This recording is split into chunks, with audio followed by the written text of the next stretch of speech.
तो दोस्तों, आखिर ऐसा क्या हुआ था कि भगवान शिव को केदारनाथ में बैल का रूप धारण करना पड़ा, और आखिर कैसे बना केदारनाथ का वो दिव्य शिवलिंग। तो ये बात उस समय की है जब महाभारत का युद्ध समाप्त हो चुका था। युद्ध जीतने के बाद भी पांडव अपने भाइयों, गुरुओं और रिश्तेदारों की मृत्यु से दुखी थे। उन्हें लगा कि इस पाप से मुक्ति कैसे होगी। वे सब इस समस्या का समाधान ढूंढने महर्षि व्यास के पास गए। महर्षि व्यास ने पांडवों से कहा, यदि तुम अपने पापों से मुक्त होना चाहते हो तो भगवान शिव की आराधना करो, उन्हें प्रसन्न करो और उनसे आशीर्वाद प्राप्त करो। वे अवश्य ही तुम सबको क्षमा करेंगे। यह सुनकर पांचों पांडव काशी पहुंचे, लेकिन शिवजी उनसे नाराज थे, इसलिए वे हिमालय की ओर चले गए। पांडव भी भगवान शिव की खोज में निकल पड़े। तब शिवजी ने उनसे बचने के लिए बैल का रूप धारण कर लिया और अन्य बैलों के बीच छिप गए।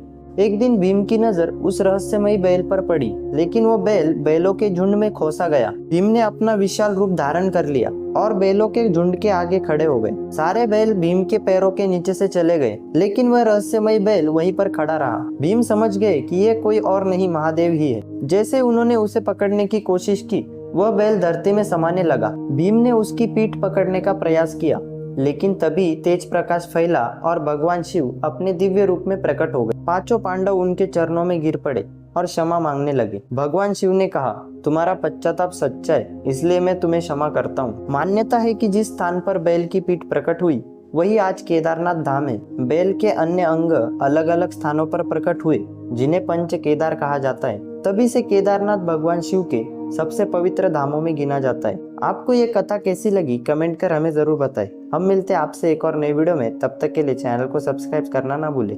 हर हर महादेव।